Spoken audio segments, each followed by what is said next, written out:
para discutir a criminalização de movimentos sociais que tem desde junho de 2013 se tornado cada vez mais presente. Cada um na mesa vai ter 8 minutos para falar e depois a gente vai abrir para intervenções do público, que são de 2 minutos. Vamos começar aqui com a fala da Érica, do Movimento Passe Livre. Bom, boa tarde a todos. Diante desse momento de crescente criminalização das lutas sociais, né, criminalização que, embora não seja nova, vem se acirrando cada vez mais no período atual, eu gostaria de destacar alguns pontos que nós consideramos fundamentais para fazer esse debate. O primeiro ponto ele diz respeito à crítica que nós pretendemos fazer aqui à criminalização como um todo, né, como um processo geral. E para isso eu queria discutir rapidamente a noção de que todo preso é um preso político. Por que nós dizemos que todo preso é um preso político? Porque a escolha do que é crime ou não na nossa sociedade, ela é uma escolha política. O que fundamenta a atual noção de crime, portanto, enquanto decisão política, é uma lógica de proteção ao patrimônio privado, de manutenção das normas de conduta estabelecidas, e todos os que não se adequam a essas normas de conduta ou que saem de alguma forma dessas regras estabelecidas, eles se colocam contra a ordem vigente, portanto eles são tratados como criminosos. Dessa forma, quem está preso, quem é considerado um criminoso, e aí pensando de um modo geral mesmo, sem essa separação entre preso político e preso comum, eles estão de alguma forma pondo em questão essa lógica do Estado penal, né, de criminalização e de ordem. Daí que a prisão e o crime, ela aparece como uma forma disciplinar, né, como um meio de impedir e de reprimir quem se desvia dessa ordem. E no limite, todos os que colocam em questão essa ordem são seja individualmente ou coletivamente, individualmente, sei lá, roubando alguma coisa, uma pessoa, um banco, ou se organizando em coletivos, em movimentos sociais, estão colocando em questão essa ordem e são igualmente, de acordo com o sistema penal, considerados criminosos. Portanto, não existe essa divisão entre preso político e preso comum, né? Dentro da própria lógica do que é considerado crime, todo preso é um preso político.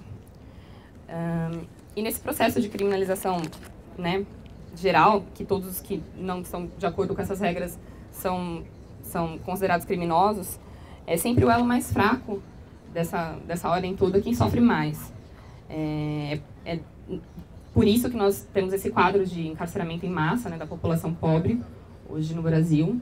E mesmo em junho, as pessoas que mais sofreram com a repressão foram pessoas que estavam numa situação um pouco mais vulneráveis, né? Vulneráveis porque ou não estavam organizadas em movimentos que pudessem dar alguma projeção para suas prisões, e também porque eram pessoas mais pobres, muitos moradores de rua, pessoas de periferia. Dois grandes exemplos disso, acho que todo mundo conhece, é o do rapaz que foi preso no Rio de Janeiro por porte de material de limpeza, continua preso até hoje, Rafael Braga. E o caso aqui de São Paulo da Josenilda, que é uma moradora de rua, que ficou presa por alguns meses também, por estar portando objetos que, teoricamente, ela teria furtado. Bom, e aí eu gostaria de entrar no segundo ponto, que é sobre o inquérito propriamente dito e todas as ilegalidades que existem em torno dele. Essas ilegalidades, esse inquérito, ele tem a ver com o fato de que desde junho a repressão vem se acirrando cada vez mais, né? A criação do inquérito 1/2013, também conhecido como inquérito dos Black Blocs, está inserido nesse processo que vem acontecendo desde junho. E nesse processo, as ameaças de condução coercitiva, eles são só a primeira faceta disso tudo, né? O inquérito ele tem como objetivo, na verdade, mapear e fazer um grande banco de dados dos manifestantes. E aí o coroamento de tudo isso a gente teve recentemente, que foi a prisão do Fábio e do Rafael. Eles foram presos a partir desse inquérito, né, a partir desse mapeamento. E esse inquérito ele é absurdo por vários motivos, né, mas o principal deles é porque ele investiga pessoas e não crimes. Justamente porque ele tem o objetivo de fazer esse mapeamento. E o próprio fundamento inquérito, né, a própria portaria de criação do inquérito, ela fala disso muito claramente. Que ela diz que esse inquérito, enfim, o que fundamenta, né, a criação do inquérito é que existem pessoas que se organizam para questionar o sistema vigente. Então, ele é muito claro já desde o início, né? Isso é um dado que está escrito na própria portaria do inquérito. E não é à toa, inclusive, que as pessoas que são intimadas para depor nesse inquérito, elas, teoricamente, teriam que responder a perguntas que não dizem respeito a nenhum crime que elas teriam cometido, né? São perguntas sobre a atuação política delas, se fazem parte de algum movimento, de algum partido político. Enfim, não só o fundamento do inquérito é muito claro, como o próprio procedimento dele, né, tá sempre muito claro. Dentro desse quadro, desse panorama de ilegalidades, a própria forma como as pessoas têm sido presas nesse momento, e não só nesse momento, na verdade, ela é legal, né? Que são por meio das prisões por averiguação. Essas prisões, elas existem historicamente, né? Elas não se fundam nem só desde o período da ditadura, nem são um fenômeno atual. Elas existem, na verdade, desde o período da escravidão, em que os negros eram detidos para averiguar se eles eram escravos ou não. E essa prisão ela serve exatamente para deter determinados tipos de pessoa, né? Além disso, outro procedimento que tem sido adotado nas prisões das pessoas tem sido feito por meio da infiltração de policiais à paisana nas manifestações. Foi exatamente assim que o Fábio e o Rafael foram presos, né? O Rafael dá para ver muito claramente nos vídeos da prisão dele, que ele foi preso por policiais que estavam à paisanas, foi levado num carro sem identificação, um carro preto comum. Então, essa é uma das questões das ilegalidades, das arbitrariedades desse inquérito e do momento repressivo que a gente vive. E aí, dentro desse quadro de ilegalidades, as pessoas, e de repressão, as pessoas vêm sendo intimadas a depor reincidentemente, né? As intimações vêm acontecendo desde outubro do ano passado. Mesmo a gente tendo protocolado um documento que diz que nós vamos garantir o nosso direito de permanecer calado, né? Se resguardar esse direito de permanecer calado, mesmo protocolando esses documentos... mesmo protocolando esses documentos que diz que nós vamos nos manter no nosso direito constitucional de permanecer calado, as intimações elas prosseguem, as pessoas têm sido ameaçadas na casa delas, os familiares têm sido ameaçados, ameaçados inclusive de serem levados a depor à força, né, os intimados. E, enfim, para terminar, porque já fui avisada aqui, eu queria entrar no terceiro ponto que acho que é importante a gente pontuar aqui hoje. Que essa divisão que o Estado Penal... esse terceiro ponto ele tem a ver com a divisão que o Estado Penal faz entre o bom e o mau manifestante. Ele faz isso com um apoio muito forte dos meios de comunicação, né? E eu queria dizer aqui que essa divisão entre o bom e o mau manifestante, ela está completamente dentro dessa lógica de criminalização geral, e que é exatamente a mesma que separa o cidadão comum do criminoso. O mau manifestante, assim como o criminoso, ele precisa ser preso, ele precisa ser disciplinado, e ele precisa, para, enfim, ser reinserido na ordem estabelecida tal como ela é. Então, acho que é importante a gente não ceder a essa lógica de separação entre os tipos de criminoso, porque quem faz isso é justamente o processo repressivo, né? É o Estado tentando reprimir as lutas e a população de um modo geral. Então, é importante a gente não cair nessa lógica. Pode concluir? Posso concluir. Bom, essa lógica delimita alguns meios, que são os meios legítimos de se manifestar, e quem não está inserido nesses meios é criminalizado. Então, se você não segue uma cartilha do que é ser um bom manifestante, você acaba... enfim, sendo criminalizado, preso, né, tal como os que de alguma forma questionam essa ordem estabelecida também.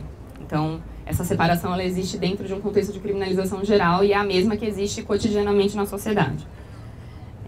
Bom, é por tudo isso que a gente está aqui hoje, é para dizer que a gente não vai se intimidar com as arbitrariedades desse Estado penal, e que nós continuaremos lutando até que todas as catracas sejam, enfim, destruídas, até que não exista nenhuma prisão, nenhuma cadeia e até que não exista nenhum inquérito.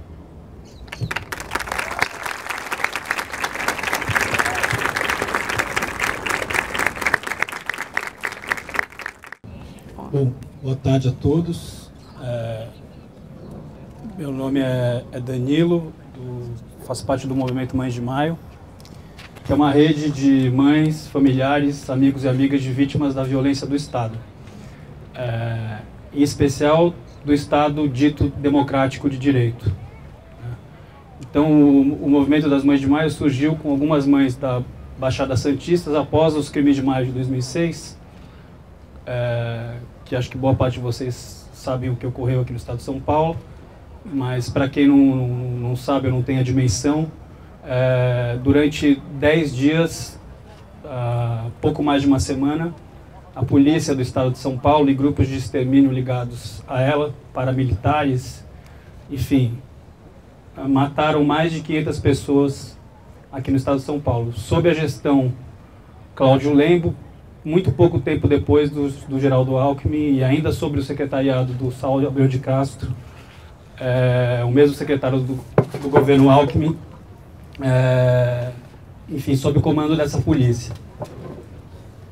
Um conjunto de mortes, de assassinatos, a enorme maioria desse massacre, sem qualquer desdobramento judicial, muito menos reparação para as famílias, para as vítimas, e que até hoje segue aí uma grande maioria arquivada. O movimento surgiu daí, portanto o movimento surgiu há 8 anos num contexto de exceção profunda. Então, a Érica roubou boa parte do que eu ia falar. Isso que a gente tem chamado de estado de exceção nos últimos dias aí, é óbvio que, em grande medida, sensibilizado pela ousadia que o Estado tem vindo para cima dos movimentos.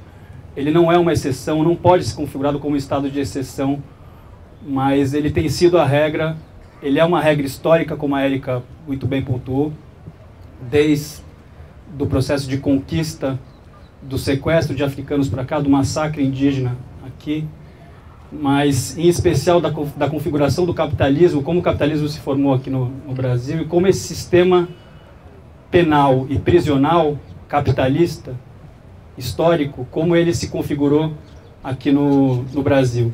As polícias brasileiras já nascem para reprimir levantes de africanos escravizados. Então, eu ia me concentrar na minha breve contribuição aqui para esse debate, para esse ato de solidariedade, esse ato de renovação das nossas energias, justamente questionando essa divisão entre presos políticos e presos comuns. Eu só acrescentaria 2 palavras mais ao que a Érica falou.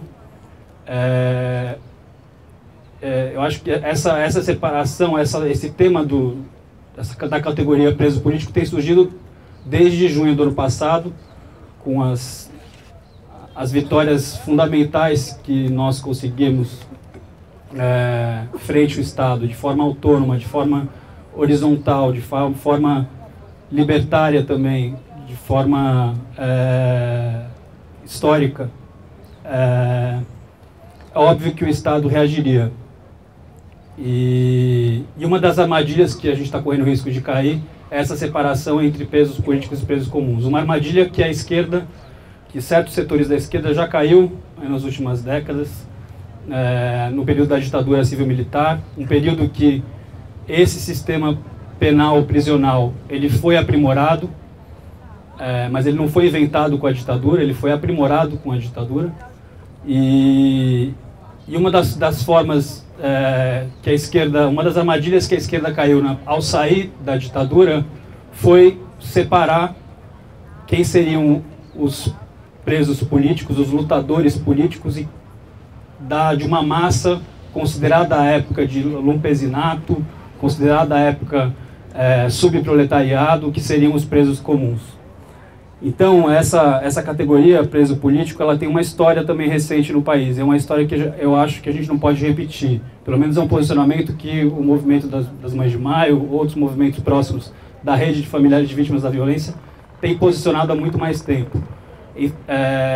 Isso não quer dizer que a gente não deva pensar em situações bastante complicadas de casos de pedofilia, estupros, que sempre os reacionários levantam para levantar as pautas mais reacionárias, como maioridade penal, redução da maioridade penal, aumento dos tempos de prisão, ele sempre vem com esse, mas o que você faria num caso de estupro, num caso de pedofilia? É óbvio que nós, de esquerda, temos que pensar em como lidar com diversos casos e como pensar no tratamento dessas questões, mas não é da nossa alçada pensar sobre a lógica do sistema penal prisional repressivo. Essa é a lógica do Estado e do Estado policial. E um Estado que está cada vez mais policialesco. Esse é o segundo ponto que eu queria reforçar aqui com vocês. Se, por um lado, o sistema penal prisional ele é histórico, por outro lado, nos últimos anos, e com o que significou junho de 2013, ele tende a se acirrar. Não é à toa que a gente está vivendo o que tem vivido nas últimas semanas, nos últimos meses aí, né? Ele tende a se acirrar contra as vítimas de sempre. Então, um encarceramento em massa, mais de 715 mil pessoas presas atualmente no Brasil, presas, não presos políticos, presos comuns, são jovens, a grande maioria primários, por pequenos crimes, entre 15 e 29 anos, já que as pessoas que estão pagando medidas socioeducativas, no fundo, elas estão presas também. Há cerca de 40 mil adolescentes que estão em medida socioeducativa. Continua se acirrando o encarceramento em massa. O Brasil continua apresentando estatísticas de cerca de 60 mil pessoas assassinadas por ano por esse Estado policialesco. E a criminalização dos movimentos sociais a partir de junho de 2013 se intensifica a cada rodada de nova tentativa de reação dos nossos movimentos organizados. A gente tem vivido nos últimos meses todo o questionamento absolutamente legítimo ao mega evento da Copa do Mundo. Era de se esperar que o Estado, em todas as suas esferas, federal, estadual e municipais, fosse reagir de forma absolutamente violenta. No final do ano passado, para não deixar, a gente está concentrando aqui no estado de São Paulo, no Grela, no governo Alckmin, mas não sei se todos vocês sabem, mas no final do ano passado o Ministério da Defesa lançou uma cartilha, eu não lembro exatamente o nome da cartilha, mas ela está disponível online na internet, no próprio site ainda do Ministério da Defesa, de controle de protestos de rua. E essa cartilha definia explicitamente os movimentos sociais como inimigos internos, como forças oponentes, era o termo utilizado, né? Forças oponentes, ou seja, aquilo que durante muito tempo se falou e se resgatava como elementos do passado ditatorial, do passado da ditadura, voltaram explicitamente. Já era prática contínua nas periferias das grandes cidades, que gera mortes, gera prisões, gera enquadros e torturas cotidianas, e está voltando a se colocar de forma explícita, inclusive em documentos, inclusive em práticas à luz do dia, né, como foi ontem à noite, em pleno centro de São Paulo, na Praça Roosevelt, a atitude que a polícia tem. Então, eles estão perdendo o pudor, qualquer pudor, de reprimir a luta e o protesto social. Nós precisamos estar muito juntos nesse momento, né? Precisamos reforçar as nossas redes de solidariedade, de denúncia, redes não só estaduais e nacionais, mas redes internacionais também, já que as esferas todas, esse era o terceiro e último ponto que eu gostaria de falar, da responsabilidade do Poder Judiciário. Quando a gente vem falando do caráter violento e repressivo do sistema penal e prisional, uma parte fundamental disso é o sistema judiciário que a gente está aqui na frente, né?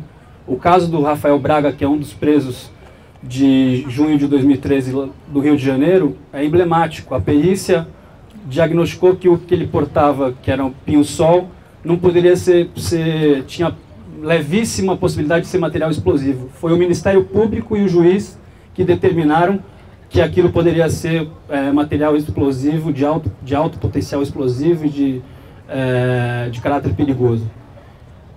É o mesmo Poder Judiciário que muitas vezes arquiva e que decreta uma segunda morte para as famílias que lutam pelo direito à justiça e à reparação das vítimas fatais do Estado. É o mesmo sistema judiciário, nas suas várias esferas, que determina que centenas de milhares de presos mofem no sistema prisional, cada vez mais superlotado. Então, a gente precisa criar formas autônomas, uma rede autônoma para se colocar esse sistema penal prisional histórico, que tem se intensificado e que tende a se intensificar cada vez mais daqui para frente. Acho hoje um momento importante para a gente renovar a energia nesse sentido. Era isso. Boa tarde a todos. Meu nome é Paulo, vulgo Maloca, recém-demitido da Aviação Gato Preto Limitada. Depois desses manifestos que todos acompanharam pela televisão nos últimos dias, houve esse manifesto. Foi poucos que pararam, todos quase, né? E o Medeiros, nosso superintendente, Antônio Carlos de Medeiros, ele foi nessas garagens já paradas, né? Que eu não participei de paralisação nenhuma, fui pego por ele numa dessas garagens e levado até o Ministério do Trabalho com mais alguns companheiros, que lá tivemos diversas reuniões e de lá saímos com uma garantia de que nós íamos ter nosso emprego garantido por essa comissão ter tirada, né? E a nossa troca era tentar colocar aquela frota que foi mexida porque não sei quem, e assim continuou. Foi reuniões, saímos de lá daquele tribunal para julgação da greve, foi julgada abusiva como sempre, que mexe com o público é greve abusivas, né? E continuando. Foi reunião com o presidente do nosso sindicato, ele não deu respaldo para a situação. Voltamos ao Medeiros, mesma filosofia. Aí o trabalhador foi saindo, voltamos a trabalhar depois de uma certa data que ele deu 10 dias de afastamento para essa comissão tirada por o Medeiros. E dali foi conversando só com o sindicato. Voltamos a trabalhar depois desses 10 dias e foi aquelas... Trabalhei 20 dias no meu caso, trabalhei 20 dias mais depois dos 10 que estava tirado para conversar. Quando eu voltei 20 dias trabalhando depois, me mandaram embora, que amanhã faz 8 dias. Cheguei no departamento pessoal da empresa, depois de 23 anos trabalhando na própria empresa, pode quem quiser procurar meu currículo lá, como eu trabalho na empresa. E chegando lá, a moça falou, você está dispensado, Paulo. Eu falei, tudo bem, eu não vou assinar nada por enquanto, até agora eu não fui lá, marquei para sexta. Porque eu venho aqui pedir para o nosso superintendente, que deu a palavra dele, o Valdevan 90, presidente do nosso sindicato, é a volta desses trabalhadores que querem voltar a trabalhar, entendeu? Porque foi dada a palavra desses homens e não foram cumpridas. E o sistema que não é o trabalhador que mexe, que não para, não pode ser penalizado só aquela turma, que já está somando quase 100 pais de família. E em algumas empresas, por justa causa. E a gente sabemos, justa causa é quando se mata ou se rouba. Se não houve esses crimes, ou agressão também, né?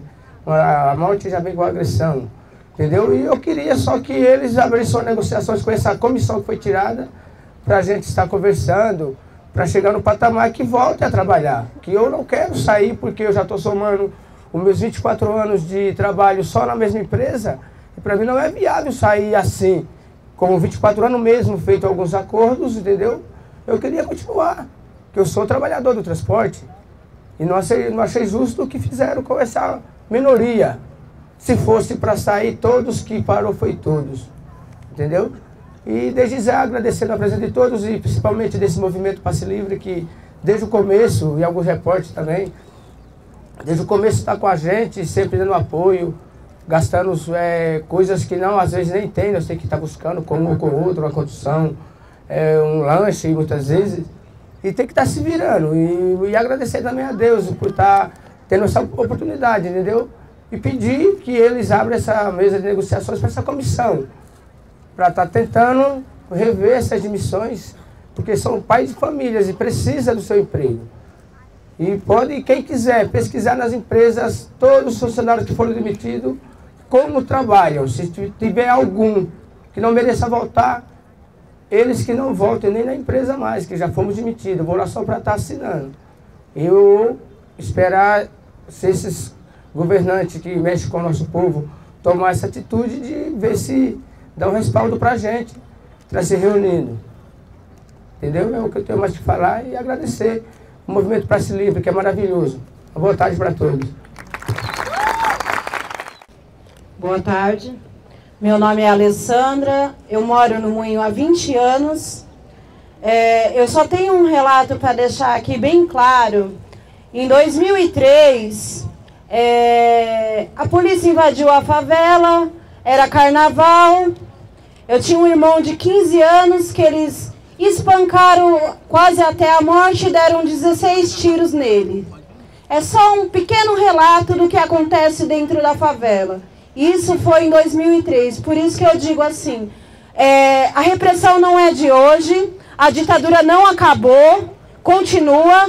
Eu perdi um irmão de 15 anos em 2003, eu perdi vários amigos em 2009, que a polícia matou dentro da favela, entendeu? E vários relatos que eu tenho que passado dentro da favela, que eles entram no barraco, atiram na cabeça de moradores dentro de barraco.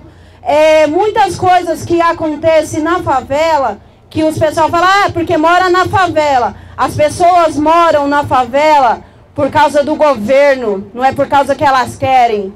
Porque o governo rouba de todo mundo e não distribui o que rouba. Se os moradores da favela fossem distribuídos do mesmo jeito que o governo ninguém moraria em favela, não existiriam favelas. Existiriam vários morumbis. Eu acho que é só isso que eu tenho para falar. Que a polícia não acabou, não vai acabar, enquanto a gente não arrumar uma estratégia de acabar com a ditadura do Brasil. Entendeu? Eu acho que é um pouco do que eu passei por isso, da polícia. E até hoje eu sou perseguida, sim, pela polícia, porque foi o meu irmão. E nunca eu vou parar de falar isso.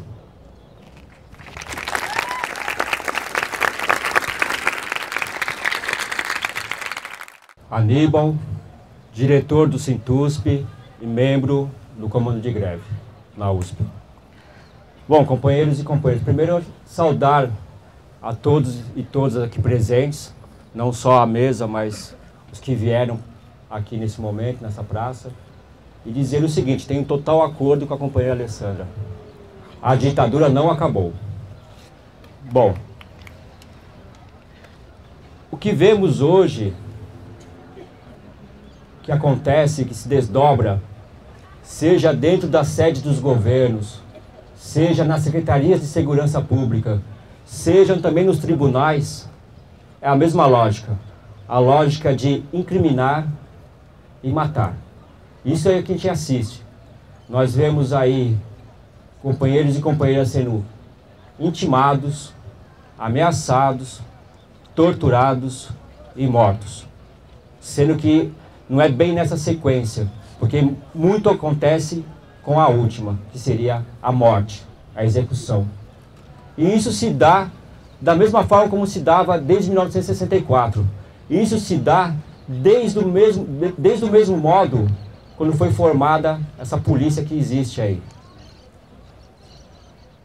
Essa questão que está exposta hoje para todos nós é apenas o desdobramento, vamos dizer assim, de tudo que eles acumularam durante todo esse tempo. Algo que, como a companheira aqui presente já disse muito bem, algo que já vinha ocorrendo há muito e muito tempo, com certeza, muito antes de que muitos aqui presentes nascessem nas periferias desse país.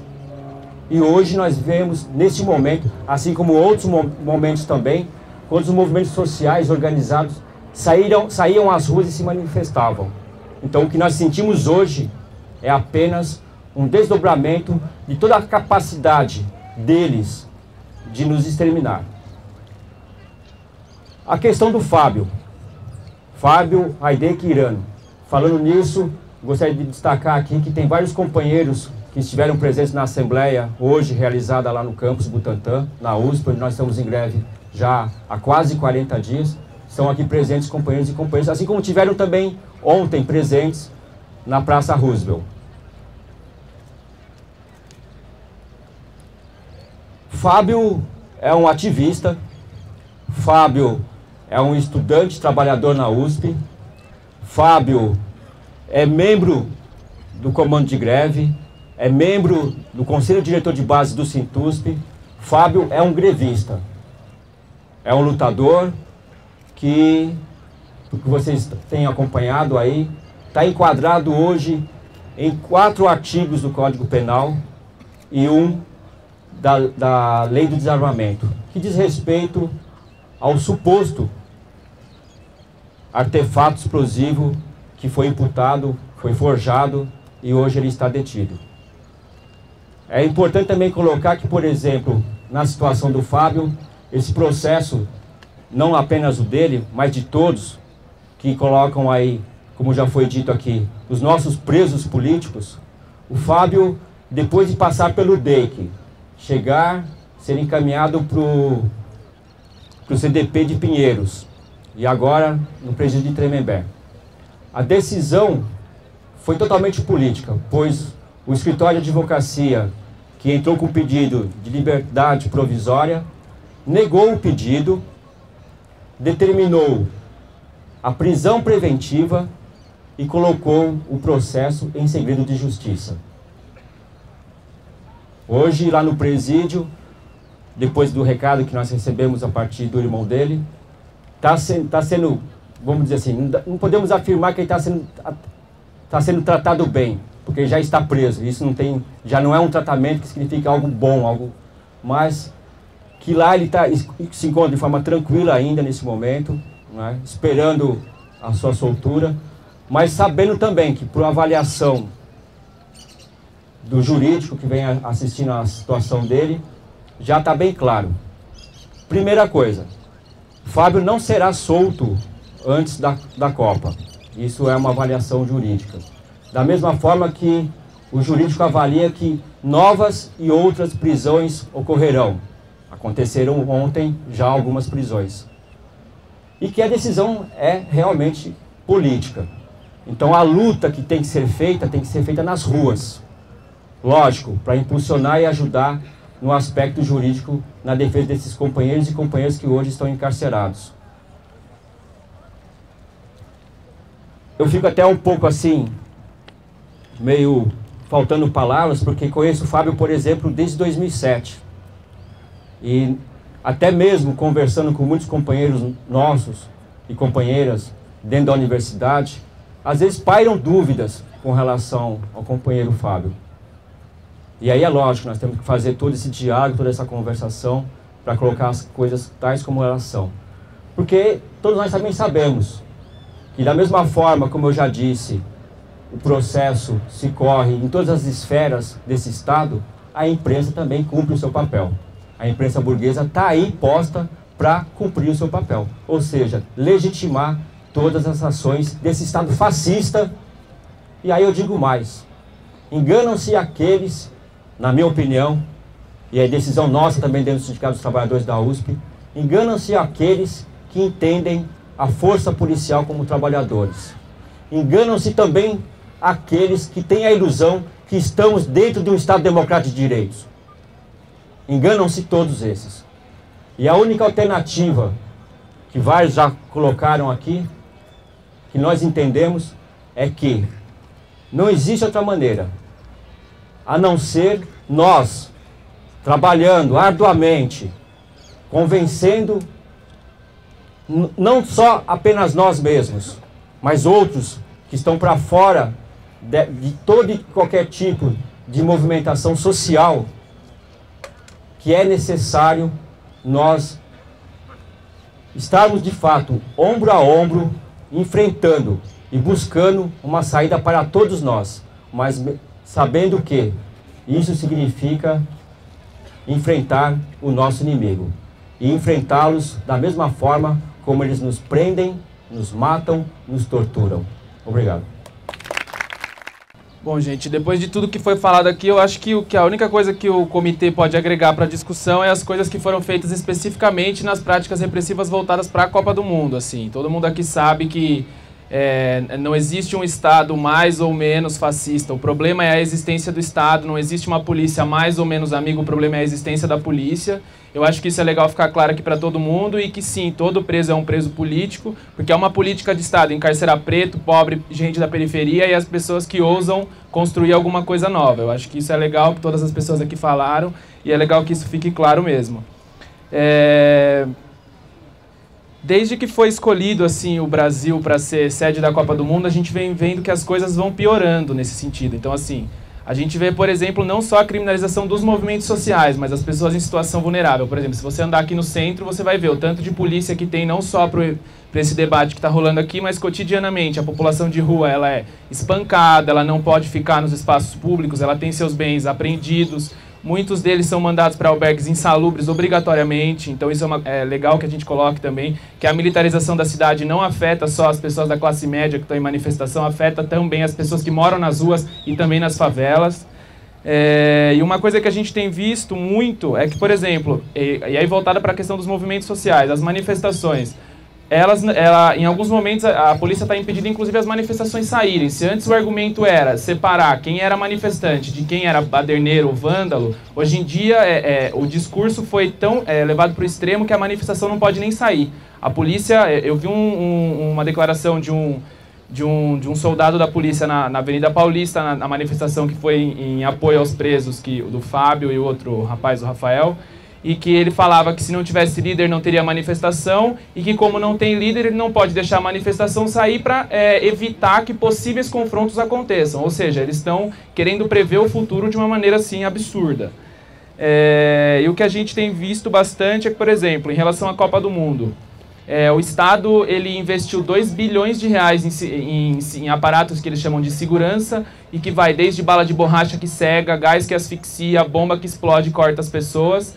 E só de armas não letais foram menos letais, desculpa, porque elas acabam sendo letais de alguma forma, foram 58 milhões de reais. É importante deixar claro aqui que grande parte desses acordos, dos 58 milhões de reais, foram feitos em acordos com Israel, que testa essas tecnologias de repressão no povo palestino. Então, assim, a gente vê como a repressão ela vem se internacionalizando, na verdade ela sempre foi, né? As pessoas sempre, os estados sempre trocam essas repressões entre eles, só que o que a gente vê agora, por exemplo, não só o aparato bélico, a gente vê, por exemplo, a Tropa do Braço, que deve estar por aqui, que também é uma coisa importada, e o Caldeirão de Hamburgo, que só em fevereiro, durante uma manifestação, 262 pessoas foram levadas para a delegacia de uma maneira arbitrária para fazer um mapeamento dos movimentos sociais. Mais uma vez dizendo que previu que confrontos poderiam acontecer. Outra coisa que a gente vê também é as pessoas do comitê que acompanham principalmente a questão voltada para a Copa do Mundo e as coisas que estão sendo feitas nesse período de militarização e estado de exceção que acontece em alguns pontos da cidade, é que só durante o período da Copa estão marcados 19 reintegrações de posse em ocupações aqui na cidade. Uma delas, inclusive aqui na Rua Aurora, que o companheiro Dito, advogado, senhor e militante social, foi brutalmente espancado pela polícia, assim, tomou uma chave de braço. Quem quiser tem até esse vídeo na internet para as pessoas saberem como é que foi mesmo, que palavras não vão descrever a cena, que é uma coisa absurda. E teve a ocupação também no Vale do Anhangabaú, que é a TM-13, que a IOP, que é uma nova tropa de dentro da GCM, invadiu 4h30 da manhã, sem mandato, sem absolutamente nada, alguns policiais sem identificação, invadiram o espaço. Temos relatos, eu particularmente estive lá no dia da reintegração de posse, ouvi relatos de criança de 12 anos falando que foi pego pelo braço, jogado para fora da ocupação com violência, mulheres que foram arrastadas nuas pelo Vale do Anhangabaú porque estavam na ocupação. Então, assim, a gente vê que a coisa tá apertando. A gente sabe que a ditadura não acabou e eu imagino que esse estado violento e essa coisa autoritária também não começou em 64, ela é muito anterior a isso. Mas é importante que a gente lembre que a coisa tá apertando, sim, em todos os cantos da cidade. E uma coisa que foi falada pelo companheiro que faz parte das Mães de Maio, que é o documento Garantia de Lei e Ordem, que foi de 2013. Quem quiser procurar pode dar uma olhada lá na internet que tem. E que considera forças oponentes, movimentos sociais para Forças Armadas, né, voltada para as Forças Armadas. E uma das ameaças são as greves, distúrbios urbanos, bloqueios de ruas e ocupações de prédios públicos e privados. Então a gente vê exatamente para que as Forças Armadas estão na rua. Outra coisa que eu queria destacar aqui, que muito pouco falado, é uma PL que pode ser aprovada a qualquer momento no Senado Federal, que é a 508 de 2013, foi criada pelo senador Armando Monteiro, do PTB, que eu vou tomar a liberdade de ler uma linha aqui que é especificamente entre aspas mesmo. Propõe punir com multa de 4 a 12 anos de prisão para quem idealiza e ou estimula a participação em manifestações que terminam no que eles chamam de vandalismo. Isso inclui desde quem organiza a manifestação até as pessoas que têm aqui redes sociais que replicam isso. Vocês podem também estar enquadrados nessa lei e podem ser presos por isso. E assim, a minha dúvida é, como é que a pessoa vai prever que possíveis confrontos vão acontecer na manifestação?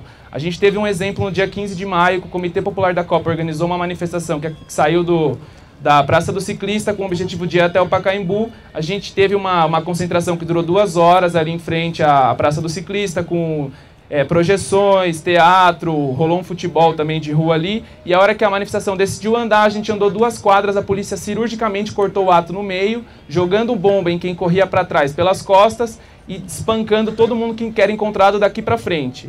Então, assim, é uma coisa muito complicada que a gente tem que ver também. E eu gostaria de reforçar mais uma vez que a gente não pode perder essa noção de que todo preso é um preso político, porque todo mundo aqui está suscetível a ser preso a qualquer momento e é uma política de Estado, sim, encarcerar aqueles que estão vulneráveis na sociedade. Eu acho que é isso. E eu espero que não existam, como o Passe Livre fala, nem catracas, nem prisões. É isso. Obrigado. Eu sou o Padre Júlio, da Pastoral de Rua da Arquidiocese de São Paulo. Queria saudar também a presença da Comissão de Justiça e Paz da Arquidiocese. E queria inicialmente, num gesto simbólico, colocar a cadeira do Grela aqui na frente, que ele não veio, né?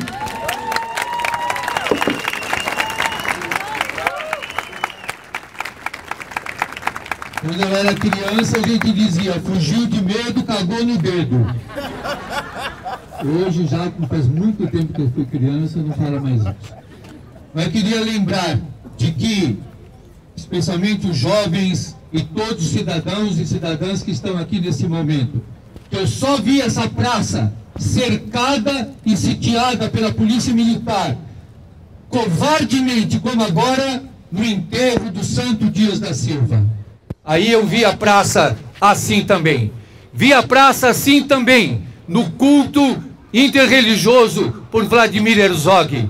Também essa praça estava assim, cercada dessa forma. Vi essa praça cercada quando chegaram aqui os restos de Alexandre Vanucchi e do Frei Tito de Alencar. Então não é novidade essa praça cercada covardemente pela segurança. E vocês e todos nós fazemos parte dessa história. E é nesta praça que em 2004, 7 moradores de rua foram assassinados e chacinados. A chacina de 2004, sabendo nós até hoje que eram pessoas ligadas à polícia militar que promoveram essa chacina e esse massacre dos moradores de rua. Até hoje impune. Muitos atos fizemos diante desse Tribunal de Justiça e no Ministério Público por essa questão. Na questão da criminalização, eu acho que a partir de ontem foi marcado um estado de declaração de guerra da Polícia Militar contra os movimentos.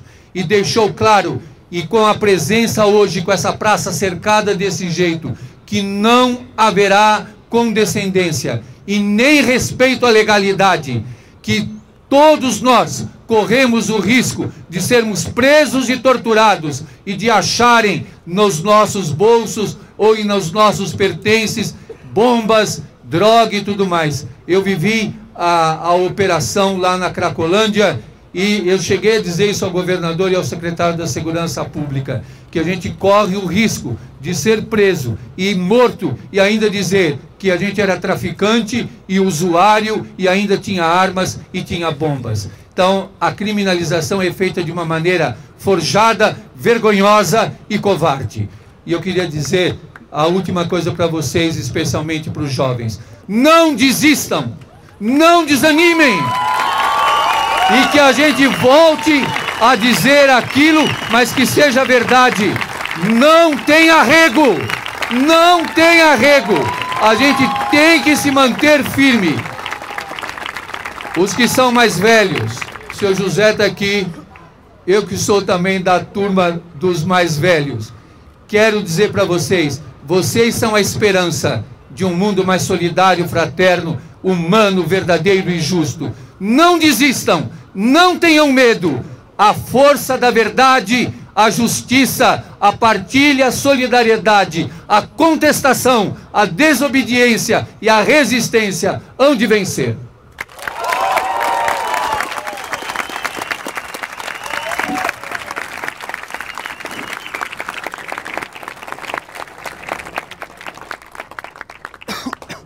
Boa tarde, companheiros. Meu nome é Gabriel. Sou um dos 42 demitidos na greve aqui do metrô. Trabalho nessa estação aqui, Estação Sé. Sou membro da corrente Metroviários pela Base. Não sou da diretoria do sindicato, infelizmente os companheiros não puderam participar aqui. Chamaram de última hora aqui, então controla o meu tempo aí que vai me avisando. A gente veio aqui de uma das lutas mais duras da história da nossa categoria. Não foi a mais longa, mas todo ativista disse que foi a greve mais dura que teve. Tivemos várias coisas importantes na nossa greve, um fortalecimento, unidade da categoria, etc, etc. Agora, infelizmente, a gente foi derrotado na greve com as demissões, que são claramente ilegais, injustificáveis, uma demissão política contra os trabalhadores. A dureza do que o governo expressou nessa greve, essa intransigência, para mim se explica por dois motivos. Primeiro, a Copa chegando aí. Agora, o fundamental é que esse ano no Brasil está passando por um processo de ascenso de greves que a gente não via há pelo menos 20 anos no país. Que não veio do nada. É um ano depois das jornadas de junho que a juventude saiu em milhares nas ruas inteiras e mudou a consciência do povo, e agora os trabalhadores estão se levantando em várias greves. Não só greves comuns, mas greves como a desse guerreiro aqui da Gato Preto, dos garis do Rio de Janeiro, os rodoviários de várias capitais do país que atropelaram seus sindicatos. Depois os garis do Rio foram dezenas de capitais que os garis atropelaram os sindicatos para sair em greve. E esse é um dos maiores medos do Estado, porque os sindicatos estão aí, imensa parte deles, para controlar os trabalhadores, e os operários estão atropelando as burocracias sindicais. Se os metroviários de São Paulo saíssem vitoriosos, pode ter certeza que ia ser um alento para os trabalhadores do país inteiro passar por cima de ainda mais sindicatos, e essa Copa ia ser muito mais caótica do que deve ser. Infelizmente não está sendo tanto quanto eu esperava.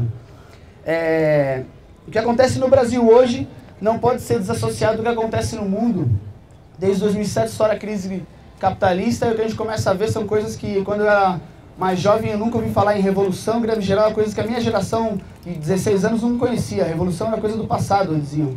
E a gente vê agora revoluções no norte da África, greves gerais em quase todos os países principais da Europa, e luta da juventude e dos trabalhadores, expressão de que o mundo está mudando. E eu coloco isso por quê? Tem muita gente que fala, governo Alckmin fascista, não sei o que é fascista. Para mim, o nosso regime não é fascista, o Alckmin não é fascista, o PSDB não é fascista. Isso chama-se democracia burguesa.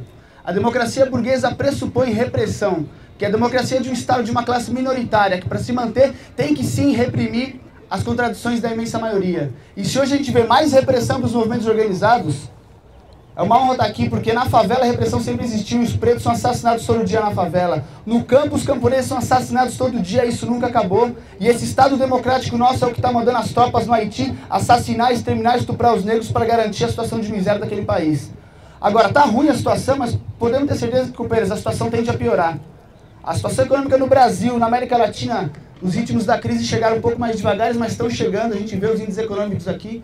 A crise na Argentina começa a afetar a nossa indústria. Quando a China entrar em crise, pode ter certeza que aqui vai se expressar em muito mais ataque. E se o governo hoje está reprimindo, podemos ter certeza que os ataques vão ser muito mais duros. E por isso que eu queria reivindicar aqui meus companheiros do MPL, que estavam não só do lado da nossa greve lá, vários companheiros que eu reconheci nos piquetes, mas também nos atos levantando a bandeira dos metroviários, o MTST que fez um ato aqui no dia que eu fui demitido, com milhares na Praça da Sé, e também os companheiros da USP, que organizaram 3 atos ou mais em nossa solidariedade. Para mim, são alguns pequenos exemplos que são fundamentais, porque a única maneira de combater a repressão é com a frente única de todos os setores em luta. Esses setores que eu citei aqui, vários outros que nos apoiaram, são exemplo, porque para a gente sair vitorioso no metrô, para a gente conseguir conquistar a readmissão, para a gente tirar os 2 companheiros presos, para a gente garantir que ninguém mais seja processado, para a gente conseguir lutar contra a repressão dessa polícia assassina, não é sozinho, e esse pequeno exemplo é o que tem que ser seguido por todos os setores organizados. Que cada companheiro que seja demitido, cada companheiro preso, assassinado, os diversos setores organizados, sindicatos, juventudes, associações de movimentos sociais se mobilizem de forma unificada para lutar contra esse Estado. E essa polícia assassina, que para mim não é militar e civil, qualquer uma delas está a serviço do Estado capitalista e está aqui para nos reprimir. A gente só vai conseguir ter moradia, viver com segurança e trabalho quando a gente destruir esse Estado. E eu fico muito feliz de estar do lado desse companheiro aqui, que ele também não vai desistir, tenho certeza, e vários deles não vão.